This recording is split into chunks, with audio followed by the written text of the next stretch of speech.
Election commission ने अचानक से विशेष गहन पुनरीक्षण की घोषणा की है।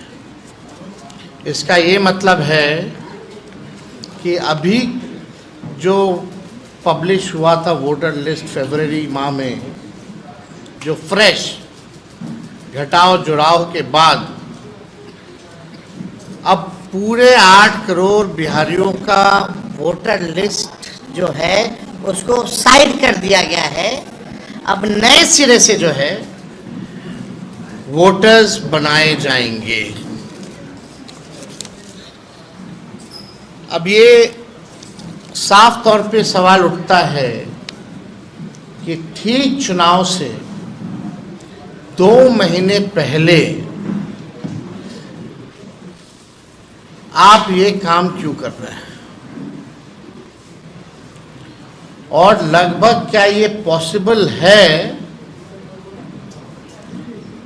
कि 8 करोड़ लोगों का 25 दिन के अंदर आप वोटर्स बना लें, डोर टू डोर जाएं, और यही नहीं, ऐसे ऐसे डॉक्यूमेंट्स मांगे गए हैं जो गरीबों के पास होंगे ही नहीं।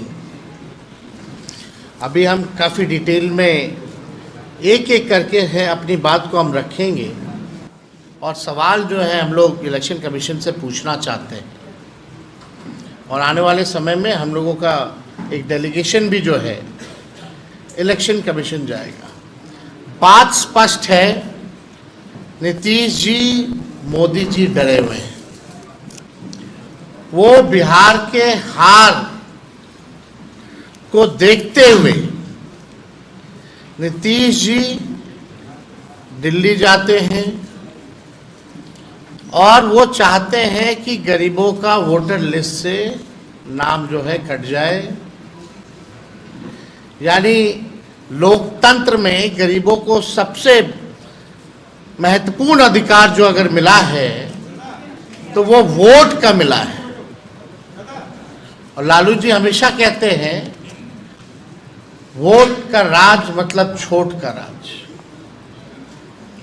और उस अधिकार को भाजपा और नीतीश जी, जो वंचित शोषित, जो back bencher of the society जो है, जो समाज के अंतिम पैदान पे खड़ा व्यक्ति या समाज परिवार है, उसके अधिकार को ये लोग छीनना चाहते हैं। अब ये सवाल खड़ा होता है कि 22 वर्षों के बाद विशेष गहन पुनरीक्षण जैसी बड़ी एक्सरसाइज की क्या जरूरत आ पड़ी? क्या गिनती के दिनों में ये करना संभव है, जबकि विशेष गहन पुनरीक्षण में 22 वर्ष पहले जो हुआ था, 22 वर्ष पहले उसमें लगभग 2 साल लगे थे जो अंतिम हुआ था।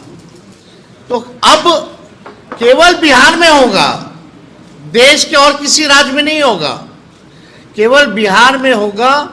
और क्या जो पिछले बार 2 वर्ष लगे थे, तो क्या ये पॉसिबल है कि आप 25 दिन में इसको पूरा कर लें? ये सवाल खड़ा होता है, और साफ इसमें साजिश की बू आती है। और इस साजिश में और कोई नहीं, नीतीश कुमार जी का बड़ा योगदान है, और मोदी जी, क्योंकि ये लोग डरे हुए हैं। क्या चुनाव आयोग नहीं जानता कि ये मानसून का समय है बिहार में? हाँ बताइए, बिहार का कुल 73% इलाका जो है बाढ़ से हम लोग परेशान रहते हैं, यानी क्षेत्र प्रभावित रहता है।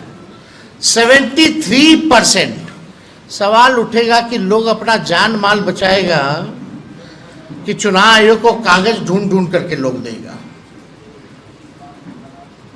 ये सवाल पैदा होता है।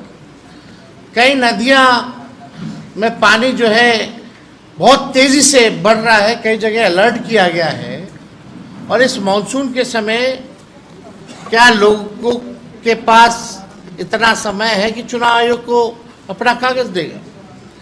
तीसरा बहुत महत्वपूर्ण बात है, लगभग आज से ये कार्य जो है शुरू कर दिया गया है। 90% से अधिक डीईओ ईआरओ हैं, उनके पास 2003 का मतदाता सूची भी उपलब्ध नहीं होगा, जिसके आधार पर वो ये कार्य करेंगे। यानी अभी तक उन लोगों को वो मतदाता सूची जो है उपलब्ध भी नहीं कराया गया है और काम जो है शुरू करा दिया गया है। मैं दावे के साथ कहता हूं और कह रहा हूं कि इन लोगों को कोई उपलब्ध मतदाता सूची नहीं कराई गई है। संविधान और लोकतंत्र विरोधी भाजपा और उसकी सहयोगी दल जनता दल यूनाइटेड गरीबों और वंचित वर्गों के मतदान के अधिकार को छीनना चाह रहे हैं। पहले उनका मतदाता सूची से नाम काटेंगे, पहचान पत्र नहीं होगा, फिर गरीबों का राशन बंद करेंगे, पेंशन बंद करेंगे, अनुसूचित जाति जनजाति और पिछड़े वर्गों की छात्रवृत्ति बंद करने का इनका पूरा एजेंडा है। इन्होंने जो डॉक्यूमेंट्स मांगे हैं, आधार कार्ड को नहीं मानते हैं, मनरेगा कार्ड को नहीं मानते हैं, ये लोग इसको वैध नहीं मान रहे। बिहार में हम दावे के साथ कह सकते हैं सबके पास आधार कार्ड भी नहीं बना होगा, गरीबों के पास आधार कार्ड भी नहीं बना होगा, लेकिन ये आधार कार्ड को भी नहीं मान रहे हैं। अब इसमें कौन कौन सा डॉक्यूमेंट लगेगा हम आपको बताएंगे, लेकिन आप बताइए, कुछ दिन पहले ही चुनाव आयोग का एक एक्सरसाइज था कि वोटर लिस्ट और आधार कार्ड को लिंक किया जाए ताकि डुप्लीकेसी ना हो। तो आप आधार कार्ड को क्यों नहीं मान रहे इसमें? ये तो बड़ा गंभीर सवाल पैदा करता है। ये आरएसएस बीजेपी के लोग गरीबों वंचितों के मतदान का अधिकार समाप्त करना चाहते हैं और आज भी आरएसएस के एक बड़े नेता ने संविधान बदलने की बात की है। आज एक आरएसएस के नेता ने संविधान को भी बदलने की बात की है।